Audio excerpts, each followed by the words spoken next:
This little airplane has just dropped us off on this planet, which is not ours. Here, we're like astronauts. We're at a location we can't reveal to preserve the integrity of its inhabitants, the ZOEs.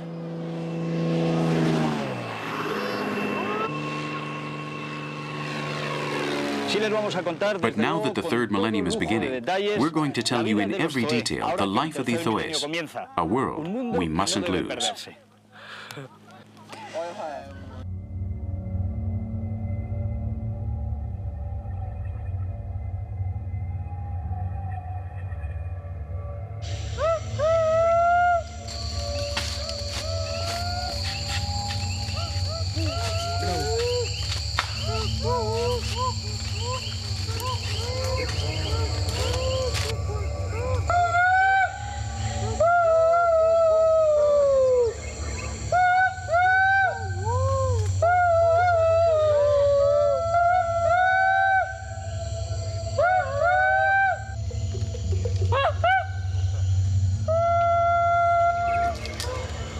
In this inhabited jungle, the human voice is an ancestral melody, an open secret in a silent and forbidden territory. The people on this side of the Amazon are the authentic call of the wild. The cell phone fever hasn't reached here yet, but their need for communication is as important as ours, and with their calls they speak at a distance from the very belly of the jungle. It's 8 a.m., and one must go out to find food, as in any other part of the world. The heads of these families do so in groups, working together and mutually helping each other in order to turn the impossible into something possible. Hunting monkeys, the other inhabitants of the upper reaches.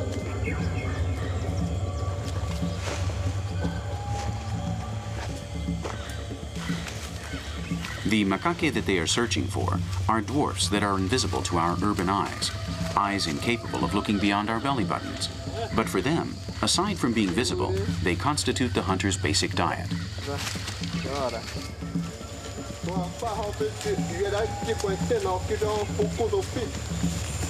15 people are participating today in this coral chase. Everyone has their place and duty, and it will be this way until death claims them.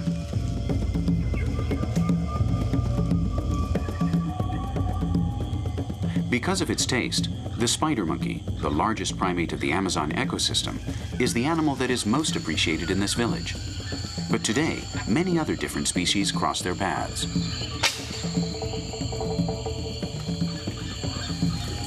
The prego macaque and the guariba are also delicious. The ZOE call the latter the kiki, and they won't let it get away if they can help it. They're very active prey, and in order to catch them, it's important to immobilize them. That's precisely what they do with their streams of arrows, and also why they strike on the trees, making noise and confusing them, cutting off any possible escape.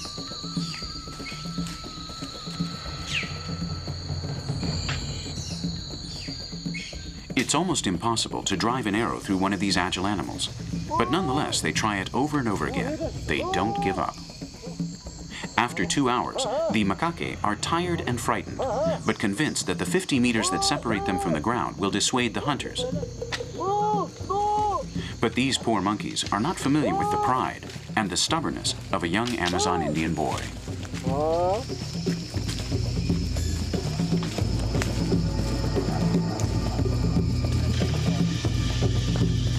Various young men turn into ape men and elegantly, effortlessly, climb up the tree trunk all the way to the top in search of the animals. The village people admire them, and between all of them, it's as if they were telepathically pushing them on. After all, the feast depends on their success.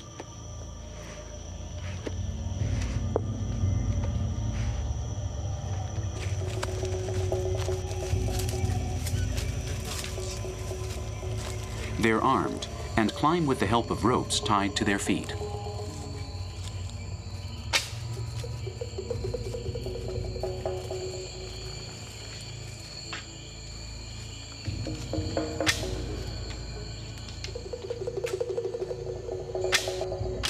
Whether from the tops of the trees or from the ground, the ZOE's marksmanship is an invincible adversary for the monkeys. Today, they would have preferred to defy the jaguar instead of the almighty Homo sapiens. Sooner or later, the large naked primate is always victorious.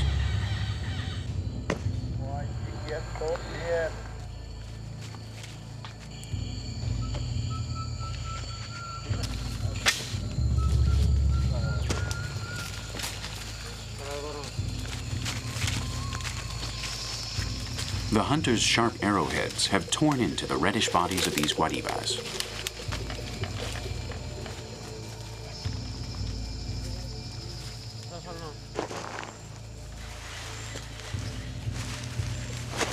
In order to return home without foul odors, and also to keep the game from spoiling due to the midday heat, it's wise to remove its entrails and prepare it for the journey. We forget that our freezers are also full of corpses. Others do the slaughtering for us, and these are images that shouldn't trouble us.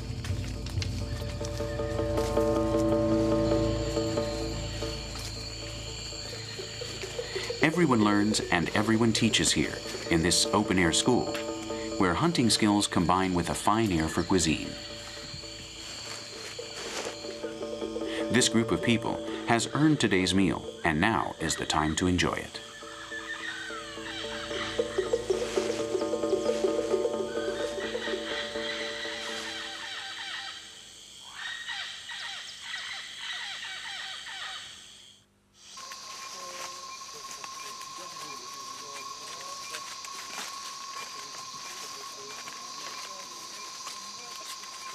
The ZOE are the rulers of this corner of the earth. The beaten path is the hallway of their homes, and the trees, the pillars of their culture. Everything is at their disposal, and they, far from ignoring it, are one with the landscape. They too are the landscape. That's obvious to the observer.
Without fire, there is no humanity.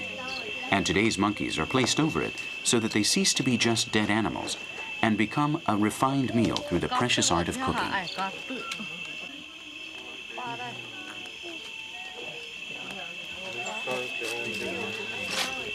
Everything here is cooked. Water and fire in clay pots await the palate and the soul of the whole group. The ZOE love family meals and the after-dinner relaxation. This is not going to be a conventional film, an anthropological study in which gestures and actions are imitated. No, it's merely the results of 2 months of living together among human beings who know nothing of our world, of the other side of the shore, with no intentions of translating anything, but just enjoying their presence and sharing our passion for life, the same passion that they have felt for thousands of years in this unknown and hidden Amazon. We are talking about a community of barely 200 people according to our data, but a community capable of existing without harming nature, something that our society has forgotten. That fascinates us and makes them enviable. The ZOE have no need for us. They're happy, unhappy, depending on the day and the trials of each individual. They're humanly contradictory, and like other villages of the Amazon, have had to deal with accusations such as cannibalism, stemming from images like this one, in which an explorer or a missionary naively chose to see human flesh instead of monkey meat.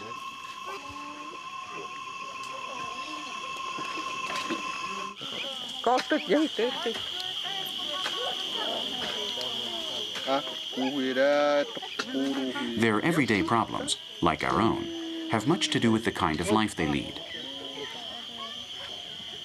Boy is hurt and angry today. Hunting is not an easy task.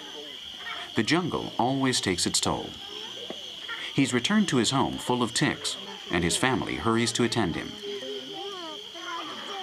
A few of his children, and Toton and Yirosi, his wives, attack the 4 cardinal points of his well-formed anatomy. They love him, and they don't want him to suffer. Ouch, that hurts. These mites don't respect anything.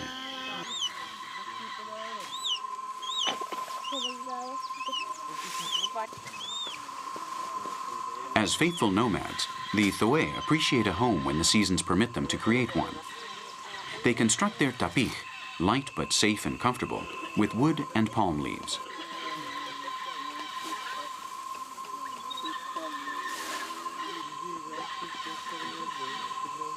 Various people with no strict family ties will live under this new roof. This house is being built by this elderly woman and her young husband, among others, but it will be ready this very afternoon to give shelter to friends and family members.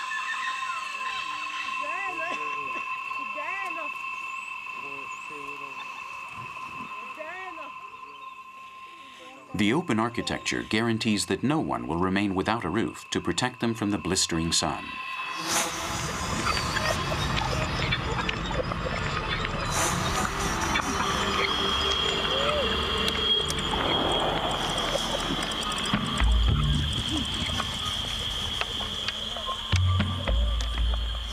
When did the first ZOE arrive here? How did they learn to interpret the landscape and make it their own? We'll never know, nor will they.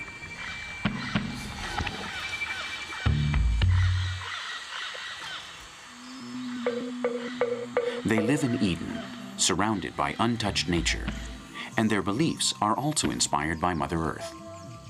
They don't have a fixed God, identified and idolized, but they do have animals and plants that are important to their spiritual lives.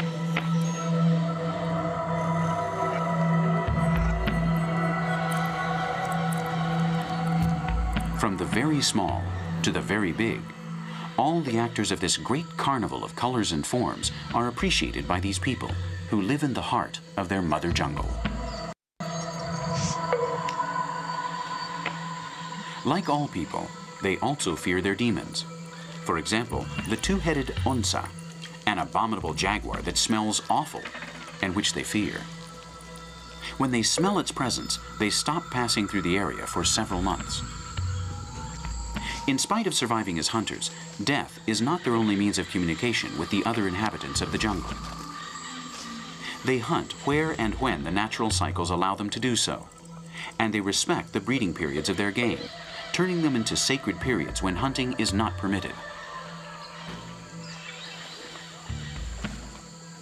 Natural resources are limited, and they're aware of that. They never settle near rivers, whose banks are inhabited by supernatural beings such as this freshwater crab, which they call wahau.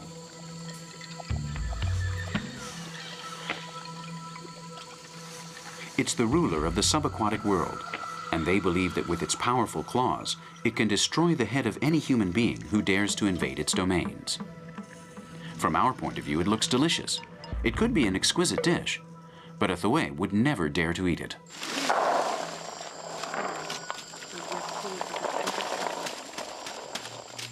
A festive air takes over the calendar every now and then. The excuses are many, but just one is truly important: thanking life for so much happiness.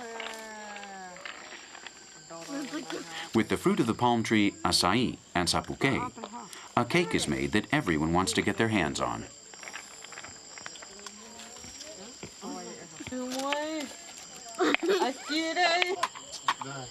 Acai, and not petroleum, is the black gold in the Amazon.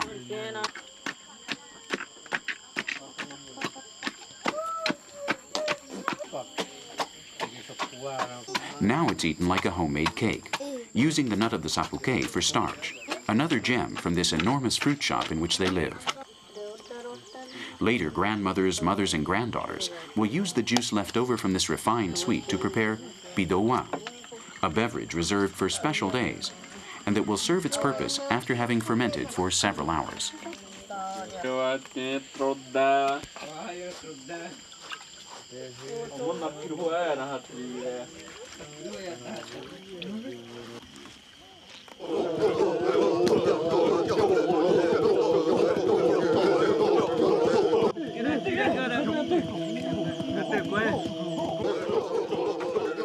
The party begins at dusk, and children and adults begin to dance in honor of the dead and of the earth that shelters them. It's the first time we see them holding cacetes, rudimentary sticks that are used as deadly weapons in other parts of Brazil.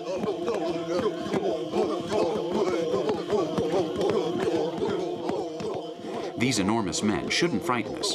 They're just sizing each other up. It's the men that make the ground tremble this afternoon, singing their yiyet, and the women that watch them, waiting to participate with their magic potions. There are no hallucinogenic drugs here. The ZOE do not frivolously drug themselves as do millions of people in our world. They get their euphoria simply from life, pure life injected into their veins.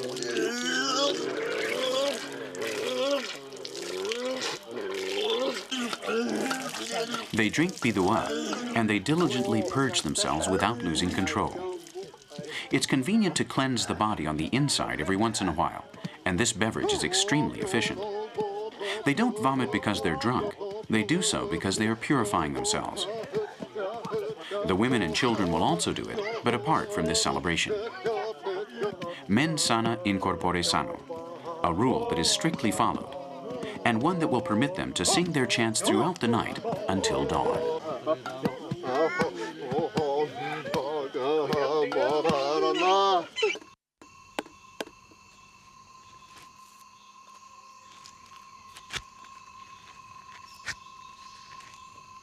The name ZOE means we the Puturu tribe, the group of human beings who pierce their lower lips with an enormous wooden cylinder taken from the Puturu tree.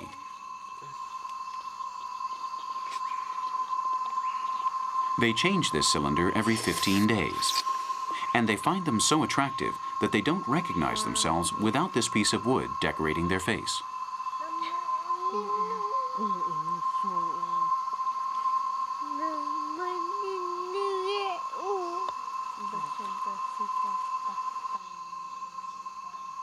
When they're children, after all their baby teeth have fallen, their parents turn them into ZOE, decorating their children with what is the symbol of the tribe. At first they use small sticks, and later larger ones, decorating their faces for the rest of their lives.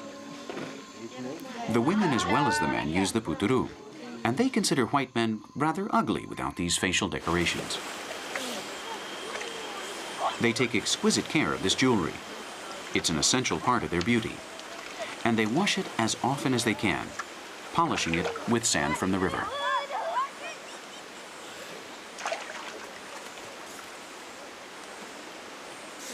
They like this piece of wood to shine as if it were ivory, in spite of not being familiar with that material.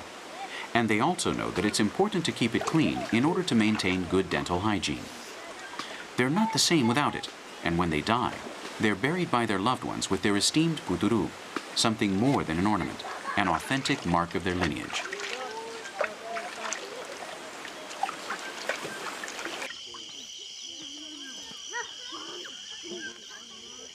Birds are also important to their concept of beauty. This is the mouton, a gallinaceous bird which is bred in the village and which is well appreciated by the females of the tribe. Of all its feathers, what fascinates them most is the beige of their down. And also that of this American vulture, the urubu king, which they hunt exclusively so that they can dress up in the white gold of their feathers.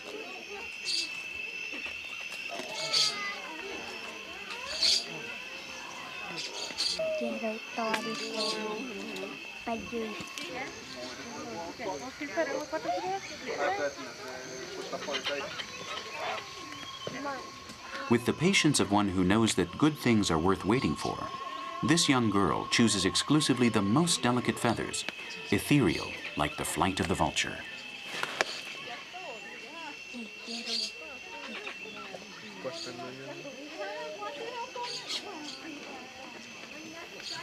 A paste is made with resin, which they call huhut, which permits the perfect positioning of each feather. Little by little, she places the ireja, a hairband that distinguishes them from the men, and which all girls wear, especially after their first menstruation.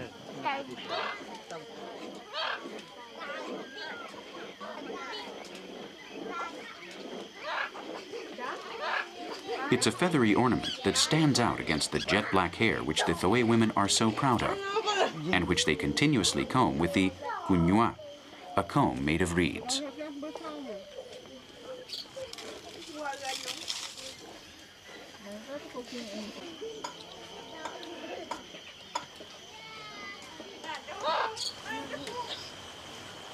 Sometimes, aside from the hairband, they wear a kumunja, a crest made of palm leaves that combines perfectly with a simple and cosmopolitan ponytail.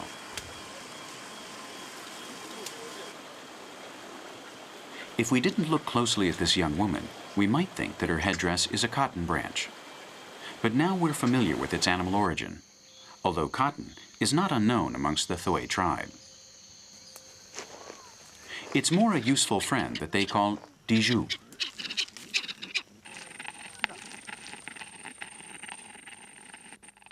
When the time comes, they gather it and spin it, just like our grandmothers used to.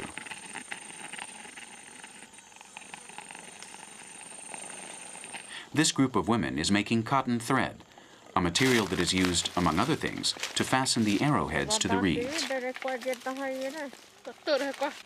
The ZOE tribe does not wear cotton clothing, but these young girls know how to sit without seeming immodest, in spite of their nudity.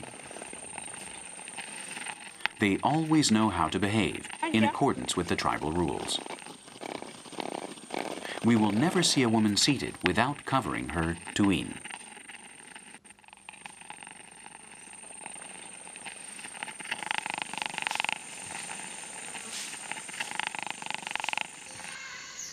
The men aren't completely naked either.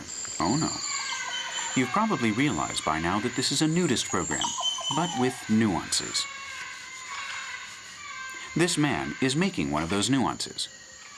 He's making a ruai, the sheath that the men cover their penis with.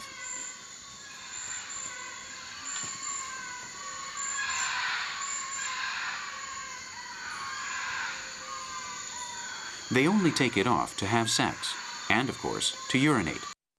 But only in strict intimacy, no outsiders. After a few days among the ZOE, one feels at ease, happy to have gotten to know this cultured and socially sophisticated people, and also to have discovered their truly special commitment to nature. Here in this maloca, besides humans, there are pets, like this little monkey, which brightens the free time of its owner. Just in this maloca, there are 10 species, and there are many more in the whole village. Let's get to know them.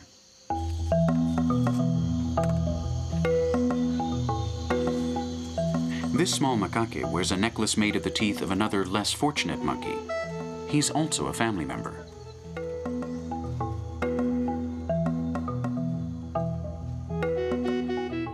There are others too, sharing the food and table with the lady of the manor. It seems unusual that these great monkey hunters should pardon the lives of so many and shower them with affection. If an animal survives a hunt, it is automatically adopted as if it were another member of the family.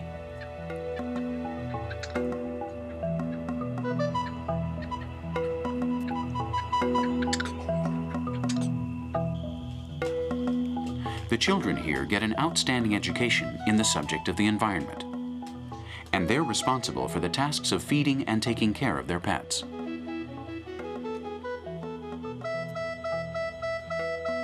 The house pets are varied and unusual. We've even seen vultures.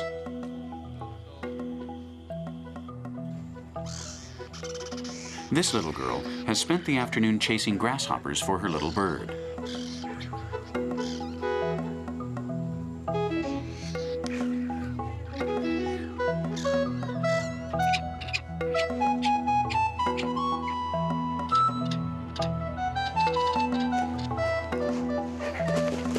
Tata is mischievous and is always getting in trouble in the village. Today his pranks are directed toward this pair of jacamines, who quickly defend their chick and put Tata and his friends on the run, an adventure that keeps them in shape and has them working out like athletes.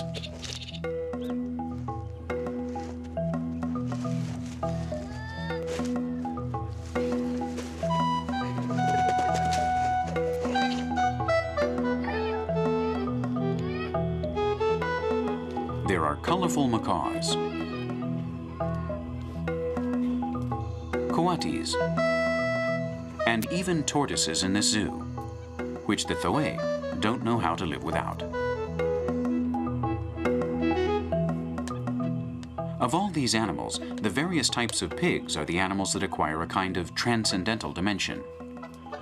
These are the only animals that have an afterlife, something which the ZOE tribe firmly believes in.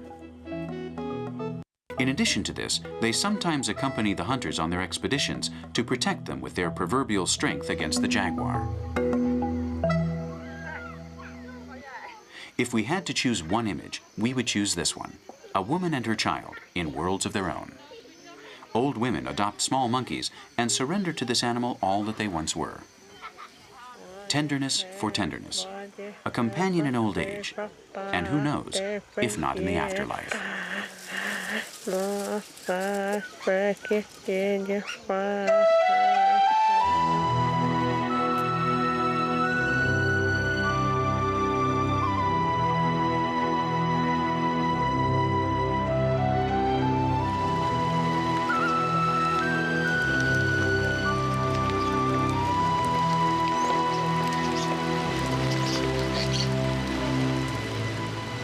According to the oral tradition of the ZOE, who believe that the moon and the stars are the spirits of the dead who return each night to entertain the living, the world was once destroyed and recreated by a great flood. We're in the Amanuhu, the rainy season, and it does seem as if the land is on the verge of being washed away.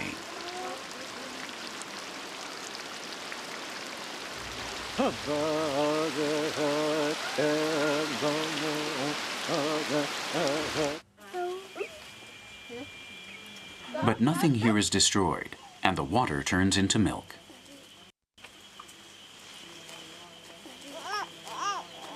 Quality of life. Have you heard that expression somewhere?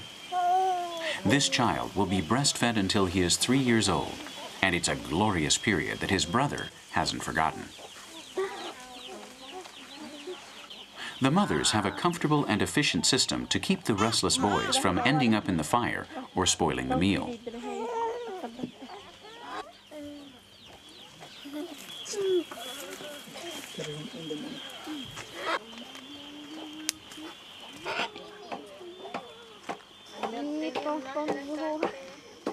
Everybody is together, but not jumbled up. Everyone has their own place and time. They allow themselves to be tied up without protest, and the mothers can get a little rest.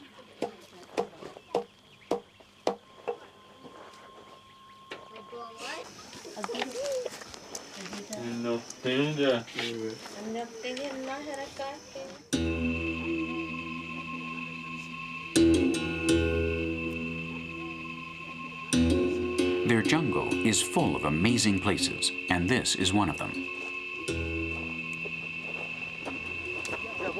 A desert in the middle of the Amazon forest. We finally get to see the outer layer of the forest.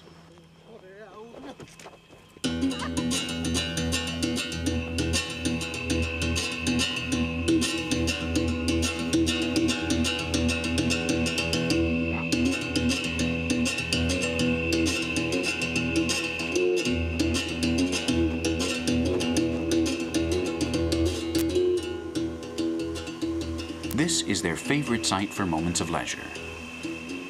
The ZOE tribe does not come here to get away from stress. Fortunately, they don't know what that is. Many families just come to play and swim.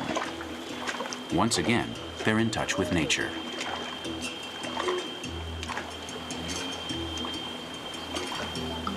Their water park is in the midst of a calm river.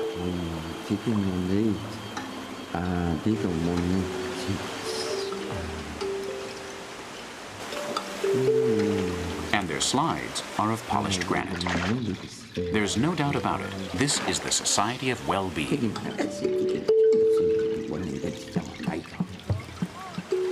They swim as well as their friends the otters. And they enjoy these ruby-colored waters like no one else in the world.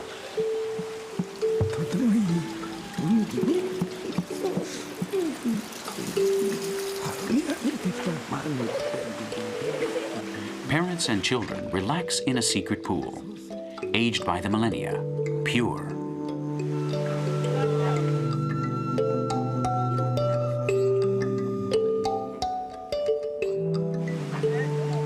Crystal waters for uncontaminated people, for sweet people.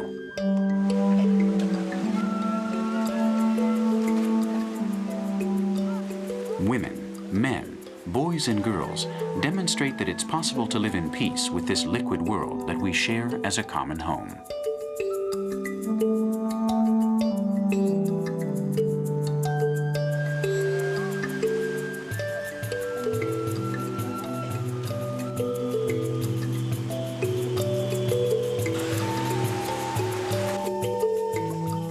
We return to the village grateful and silent. We don't want to break the silence, just to be and exist.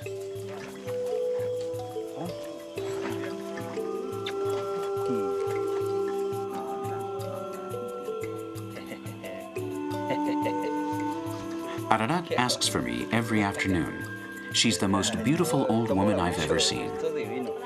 A mí también me gusta que me den masajitos, ¿eh? A mí también.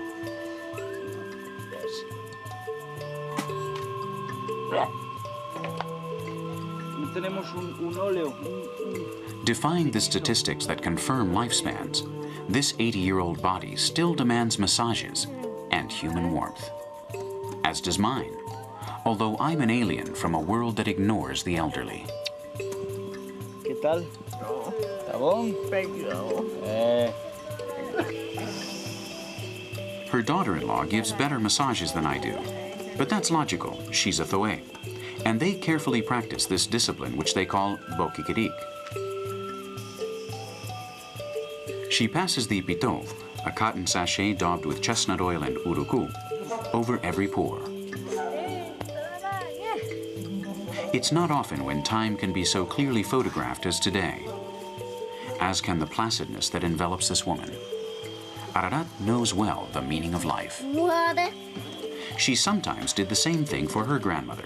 Sensuality knows no end, no time, nor dates. And the ZOE tribe exercises this at all hours of the day. From birth, they know what physical tenderness is, and even their sexual relationships go beyond social barriers. They practice simultaneous polygamy for both men and women, and in this hut lives a woman who has 4 husbands and a man with 2 wives. The initiation in sex through the first marriage is always with an older man or woman. For example, a 12-year-old girl may marry a 40-year-old man, or a 13-year-old boy may marry a 60-year-old woman.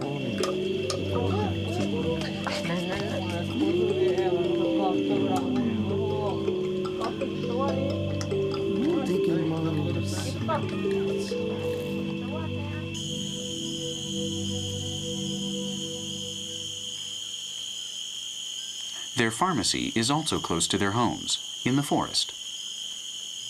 An ant specimen famous for its bite is going to be captured today specifically for that purpose.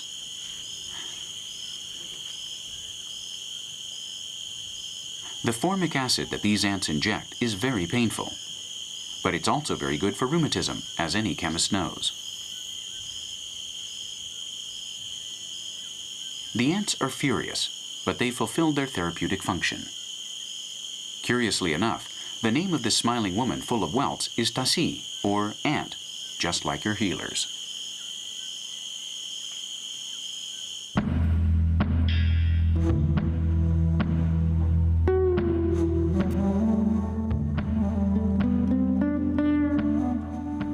Life goes on for the 184 people that we have chosen out of the 6 billion inhabitants of our planet. Human beings with names that we invite you to learn.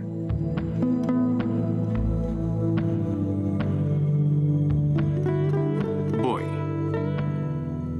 Murashin, Shehum, Shero, Tata, Toapa, Tohone, Cacheto, Quiero, Boku, Duramuranyet, Bonda, Kwahi, Ararat.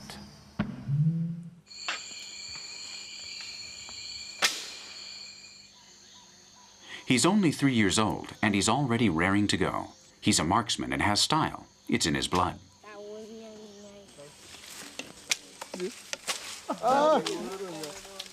The ZOE's arrows are not poisoned.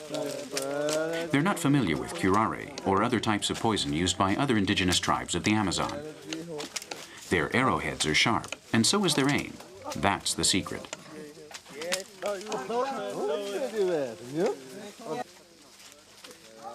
They never lose an arrow if their aim is off. They manage to locate the arrow with their sense of hearing and simply retrieve it, even if it's many meters away in the midst of this labyrinth of trees and shrubs. They cultivate a certain type of reed, wiwas, expressly for their arrows. High technology takes place in the huts, where men and women contribute with their knowledge.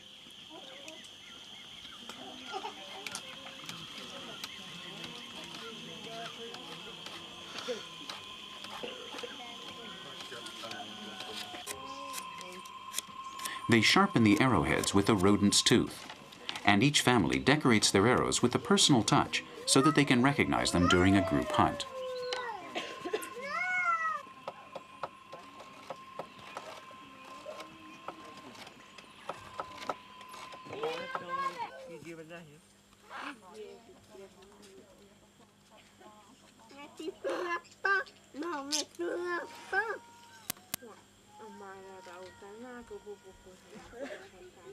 Boy teaches this art to his children. With the urubu feathers, it will be an unstoppable projectile, straight and light.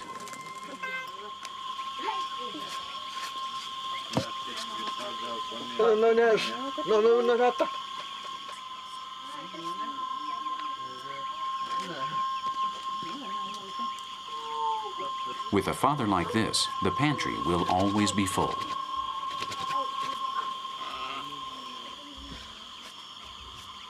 The ceiling of the house is an ethnic armory. A large number of different types of arrows await to be used. Some are for land mammals, others are for monkeys, and there are even some with a turtle shell brill that are for birds. That way they can be killed without bloodshed and the feathers can be used.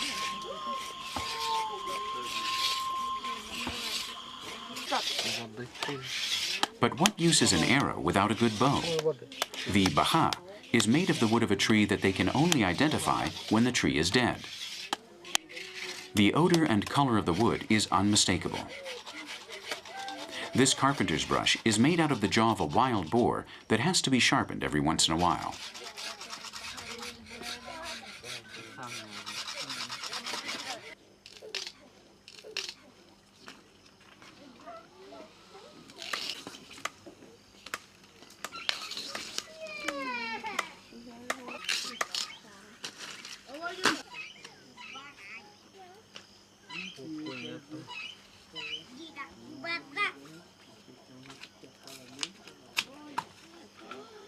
And what use is a good bow without a tough bowstring?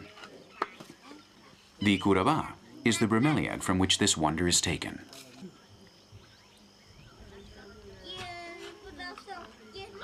This plant is related to the sisal, of unsurpassable elasticity and resistance, treated within the families in this industrial but natural way during centuries. The plant kingdom is once again useful and scoffs at our omnipresent plastics.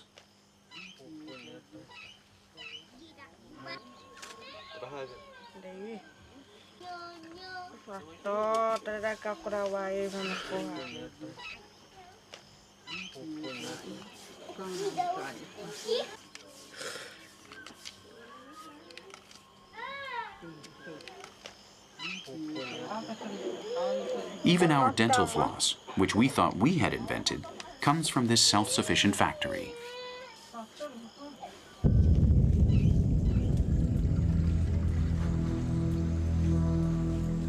Fishing is also done with the bow and arrow. 5 hours away from the village, a stream and its inhabitants give way to the animal with the most creative brain in the world. They all withdraw.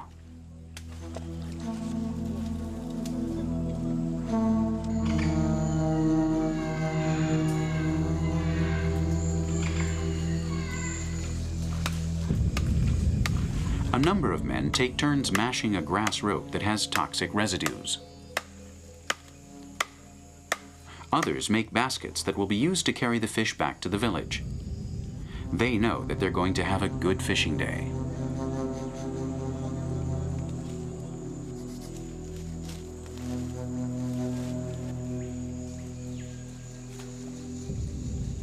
After submerging the mortal load, the fish that were hidden until then begin to emerge due to the lack of oxygen. This is a poison that is effective for only a few minutes and leaves no tracks in the ecosystem.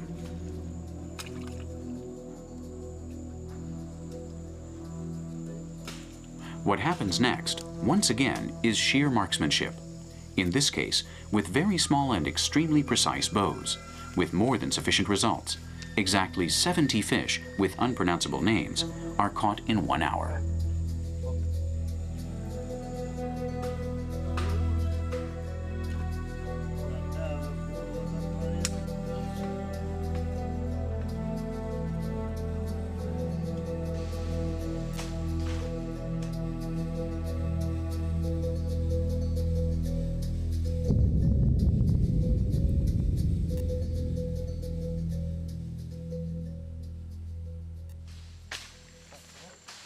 The ZOE need only a few minutes to become invisible. This ability is important when it comes to hunting down cutilla, a fair-sized rodent that is known in all of South America for its delicious meat.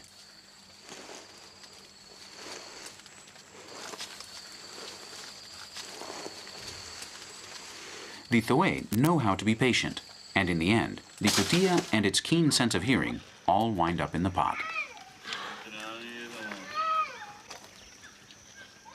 In addition to different types of game, our friends eat fish, as we've already seen, fruit, berries, and eggs. Also insects on occasion, and of course, the different types of seasonings that they cultivate, such as hot peppers, to which they're accustomed. They're unfamiliar with salt, and their beautiful bodies are a reflection of a balanced diet.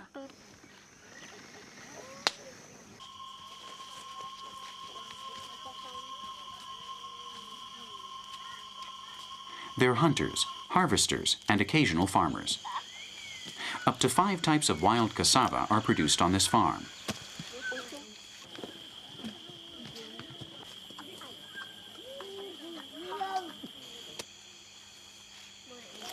After carefully processing this plant, familiar to millions of stomachs throughout South America, they obtain a flour that is used for many different purposes. They press it so that it loses the chemical trap that's enclosed within it, the hydrocyanic acid, 4 drops of which can kill a human being.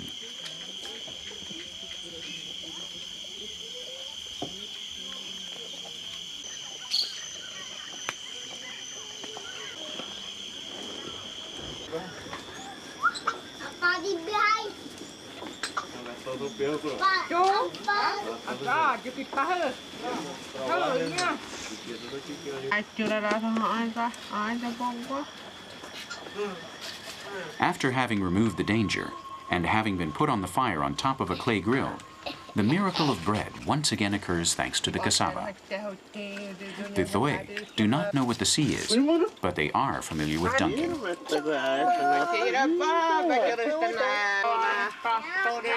Their spoons are made out of monkey skulls, and their plates are made from the gourds that they also grow, all fit to enjoy the occasion until the day ends.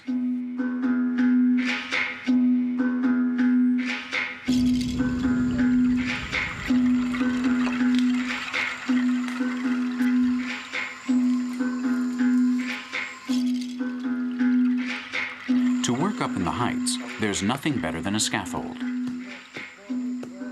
10 meters from the ground, the skin of this tree is the best suited for the work they have to do. That's right, we said skin, and we're not mistaken, because these young men have come here specifically to skin a shipi.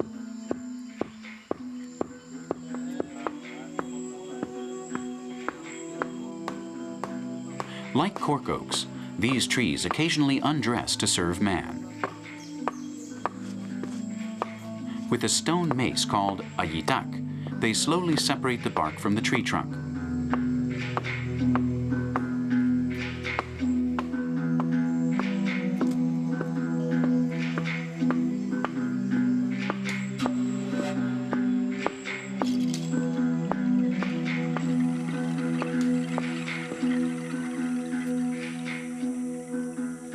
It's hard work, but an entire strip of shipi is well worth the effort.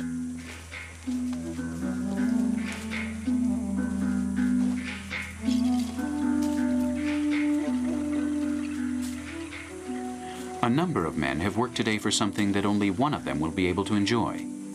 Today it's for you, tomorrow it's for me.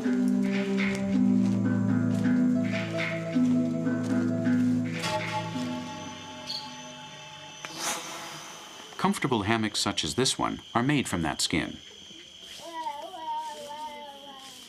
This string is removed from the skin, and turning it into balls of thread, this tree becomes functional.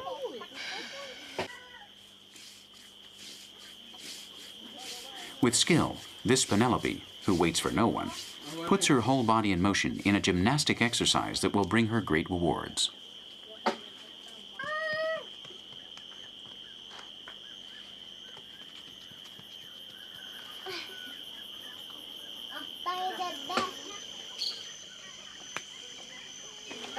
It's not an easy task to sleep well, and to do so a meter up from the ground is also dangerous. The hammock should be comfortable and light, and should inspire confidence. That's what this rope called kurana is for.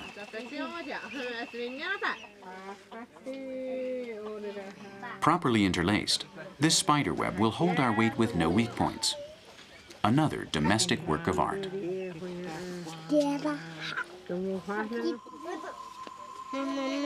The time for manual labor is also the time for words.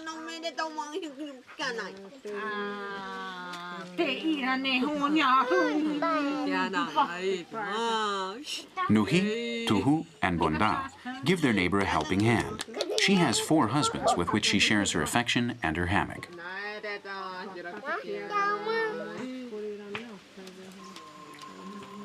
Meanwhile, Kuri, with her small child in her arms, seems to be remembering her pregnancy. As an earthy woman, she feels this to be just another happy episode, not a pathology to be afraid of.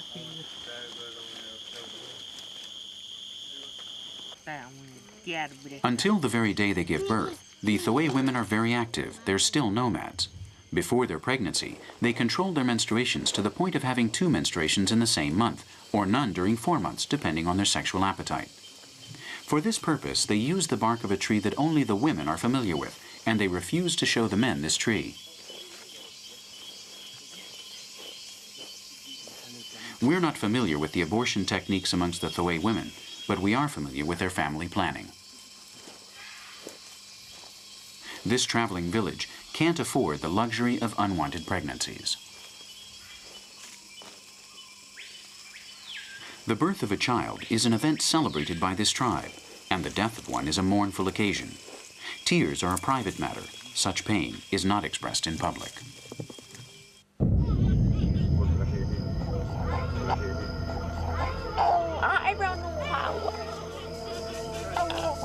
They believe that if the father is witness to the birth, the child could lose its sight. Therefore, everything is in the hands of the elder women who act as midwives. In spite of this, Boy has not missed a second of the marvelous adventure of fatherhood. Next to the child's mother, today, he and the rest of his children celebrate his new child's first month in this world by dressing up as a woman. Nice baptism.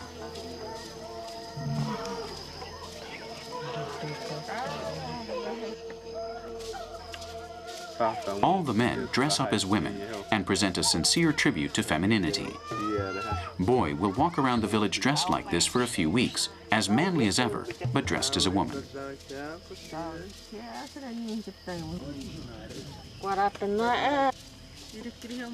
Once again, the color red is present, and a mixture of the uruku and oil anoints these fibrous bodies.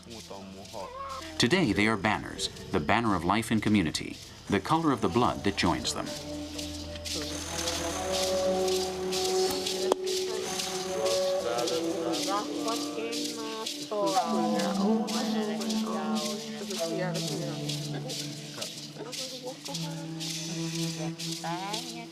The little newborn boy has also been crowned as a queen. At least during the following weeks, the two sexes will blend, ignoring the sexist differences, and sharing the pride of belonging to the human species.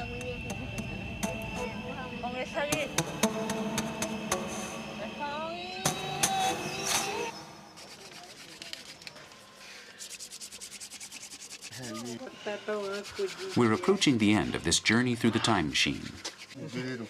We've learned many things that can be summed up in one very important sentence. We're not alone in the world. It's curious to see that in this age of the internet and globalization, when we're searching for life on Mars, and when the genetic code overwhelms us, human beings that live isolated on the edge of civilization still exist. There are no leaders among the ZOE.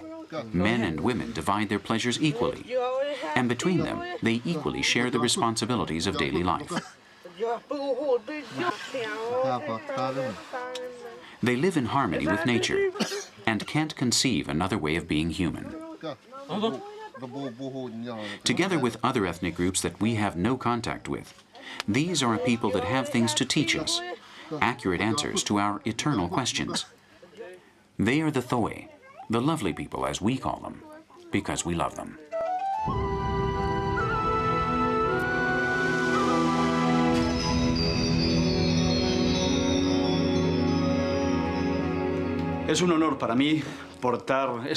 I'm honored to bear this improvised torch, the baton that a whole people has passed to me to hold thousands of kilometers from where they live, here in my house in downtown Madrid.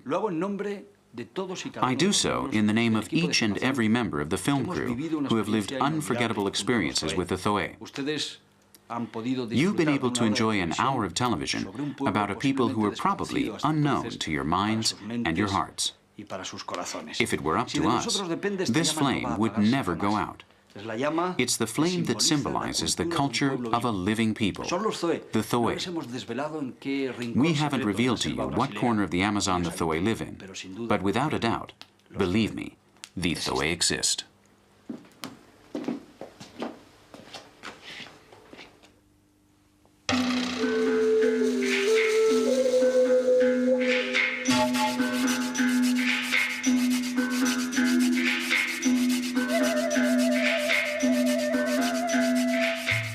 Some white men are on the side of those that live in isolation. Some of them would give their lives for an indigenous world that needs them. We've been with them, and thanks to the affection that the ZOE people feel towards them, we've been able to film the episode that you've just seen. They're the civil servants of the FUNAI, the Isolated Indian Department. In our next episode, you'll meet their leader, Sidney Pozuelo, the voice of the jungle. We'll go over the highlights in the struggle for basic justice for the indigenous tribes of Brazil. It will be a program filmed from the trenches, in which a man such as Pozuelo will tell us that the battle is not lost, but is still far from being won. There's been too much bloodshed in a modern country that doesn't have things very clear concerning the indigenous world. Sidney and his fight will be featured in our next episode because there are still thousands of indigenous people who are searching for their place in the Brazil of the third millennium.